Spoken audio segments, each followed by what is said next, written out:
السلام عليكم ورحمة الله وبركاته أصحابتا يسود دوادا ملكستو دنيا كجوكتان كنا سود دوادا وربحنا ذي قدام بيي أما وحي صابنا يارها يسبورتس كصاحبيال صاحبيال بلها نفوتا نوصو هيسا نوفمبر وحا بلا بندونا والكابكا دون كودان وحانا كسيقب كل دونا صدن يلا باكوحود صاحبيال بش نوفمبر وحا نلقى لغو مقعابو خضر سووتي دونا qaramada adduunka oo dhan inta ka qayb galaysa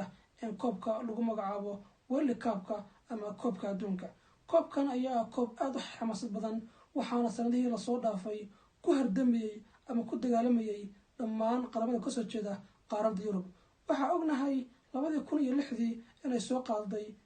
Italy oo ka tirsan qaaradda Yurub. 2010 waxa soo qaaday Isbaanishka oo ka tirsan qaaradda Yurub.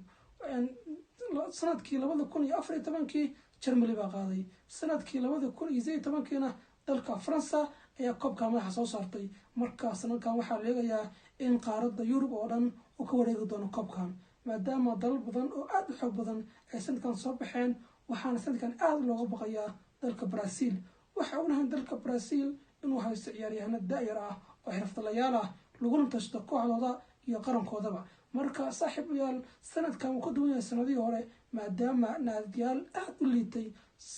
ay sanadkan soo kaceen koras ku soo qaadeen qarankan waxaa Afrika ugu awood badan oo ka qayb galaya dalka Senegal uu hogaaminayo laacibka Bayern Munich Sadio Mane iyo boortaha kooxda kubadda cagta Chelsea Mendy marka saaxiibayaal sanadkan bisha November ugu soo aadan halkaas ayaa isku tagi doona adduunka oo dhan ama caalamka ayaa isha wada ku haya bisha November ee dalka Qatar sanadkan waxa la bixin doonaa abaan marin waaweyn ninka dhaliya goolka ugu horeeya ee kulamo ka tirsan koobka adduunka waxa uu qaadanayaa intaas oo milyan oo lacag ah dalka Qatar ayaana ku baaqday inay qofkii goolayaha qofka u horeeya ee shaqo taabta sanadkan inuu leeyahay lacag intaas oo bilyan ama madaxaaga aan deeqin saaxiibayaal marka saaxiibayaal yaa taageera adiga qarankee taageeraysa yaa u saadaalinaysa in sanadkan ku guuleysto World Cup yaa jeclaan lahayd Soomaaliya ma dheelayso Afrika ma dheelayaan Afrika dalal yar ayaa ka dheelay saaxiibayaal haddii aad tahay saaxiib ku cusubna barteenan fadlan subscribe noo saar waa ku mahadsan tahay saaxiib la jaanqaad